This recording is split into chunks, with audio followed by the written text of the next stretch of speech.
మొన్న నేను లిచ్చిని జెనస్ అని ప్లే స్కూల్ నుంచి ఇంటికి తీసుకొస్తా ఉన్నప్పుడు ప్లే స్కూల్ నుంచి తన్ని పికప్ చేసుకొని ఆ రోజు నేను ఆటోలో వస్తున్నాను కాబట్టి ఒక ఆటో బుక్ చేశాక ఆయనతో ఆ ఆటో డ్రైవర్తో మాట్లాడాను. వచ్చారు, కోడ్ చెప్పాను, కూర్చున్నాను. నా చేతిలో జెనసా ఉంది, బ్యాగ్ ఉంది, అలాగే నా ఫోన్ కూడా ఉంది. ఈ 3 ఉన్నాయి. సో ఆటోలో కూర్చోగానే బ్యాగ్ ఫోన్ పక్కన పెట్టేసా ఆటో సీట్లో. జెనసా ఏమో నా ల్యాబ్స్లో ఉంది.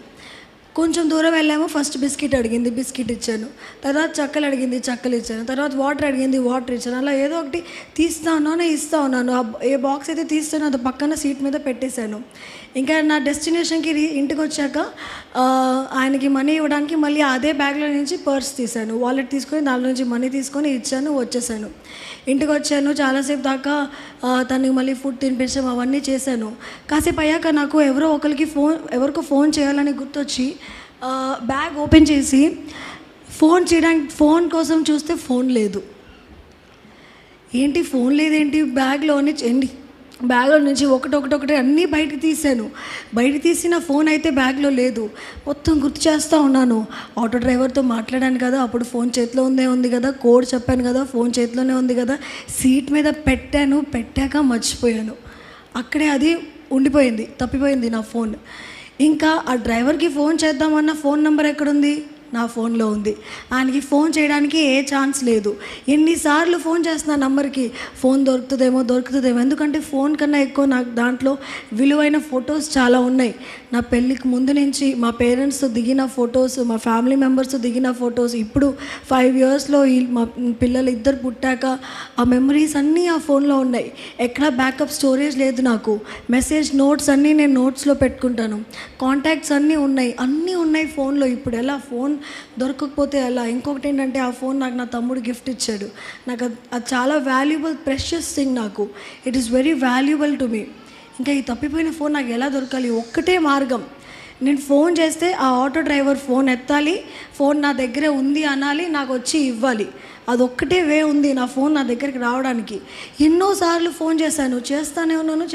ఎందుకంటే నిజంగా టెన్షన్ అవుతుంది. ఎందుకంటే ఈ రోజుల్లో ఫొటోస్ని మిస్యూజ్ కూడా చేస్తున్నారు.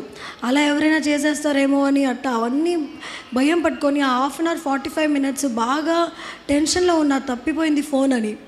మొత్తానికి ఒక 15th or 16th time phone ఎత్తారు. ఆయన ఆటో డ్రైవర్ ఫోన్ ఎత్తి ఒకవేళ ఏడుస్తూ ఉంటే బయట తీసుకెళ్తారండి, లైవ్ ఉంది కదా. ఆ ఫోన్ ఎత్తి ఆయన ఫోన్ మాట్లాడారు. మేడం గారు, మీ ఫోన్ నా దగ్గర ఉంది, మీరు సీట్ మీద మర్చిపోయారు, నేను ఇప్పుడే చూశానని. అమ్మయ్య అనుకున్నా, నా ఫోన్ దొరికింది. లాస్ట్ ఫోన్ ఈజ్ ఫౌండ్ అనుకున్నా.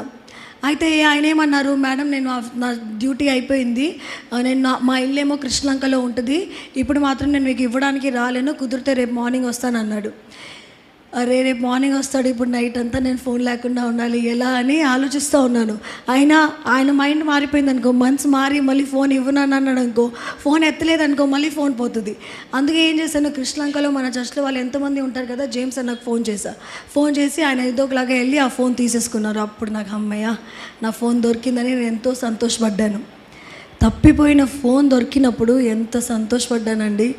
ఆ ఆనందమే నాకు వేరేలా ఉంది. అప్పుడు దాకా ఆ ఫోన్ ఎంత విలువైనది కూడా నాకు అర్థం అవ్వలేదు. ఎన్నోసార్లు ఫోన్ ఎట్టు పడితే అక్కడ పెట్టేస్తాను. వినోష్ గారు ఫోన్ చేసినప్పుడు ఎన్నిసార్లు ఫోన్ కూడా ఎత్తను.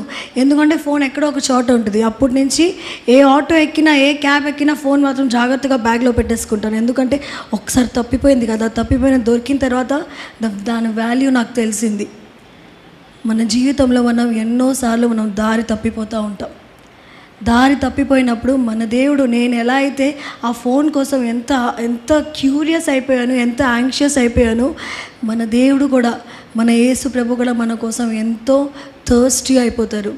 అరే నా వ్యక్తి, నా కొడుకు, నా కూతురు దారి తప్పిపోయింది, ఎలా నేను తన్ని మళ్ళీ తీసుకురావాలి, ఎలా మందులోకి మళ్ళీ చేరాలి, how should I bring her back.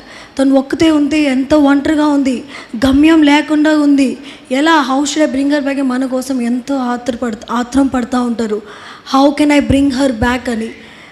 ఎప్పుడైతే మనం పశ్చాత్తాపడి ఆయన దగ్గరికి మళ్ళీ తిరిగి వెళ్తాం, అప్పుడు ఆయన సంతోషం ఎలా ఉంటుందంటే ఇంకా మాటలో చెప్పలేరు. మనల్ని భుజం మీద ఎక్కి చేసి ఆయన మనల్ని తీసుకెళ్తారు. భుజం మీద ఎక్కించడమే కాదు, నలుగురితో మన గురించి చెప్తారు, పాపి అయిన వ్యక్తి నాకు దొరికిందని. She was a sinner but now I have found her. She was last but now I have found her అని దేవుడు మన గురించి అందరికీ చెప్పే దేవుడే ఉన్నారు. ఎన్నోసార్లు మన జీవితంలో మనం తప్పిపోయినప్పుడు ఎవ్వరు మన గురించి బాధపడరు, పోతే పోయారు అనుకుంటారు, కానీ మన గురించి బాధపడే మన దేవుడు ఉన్నారు.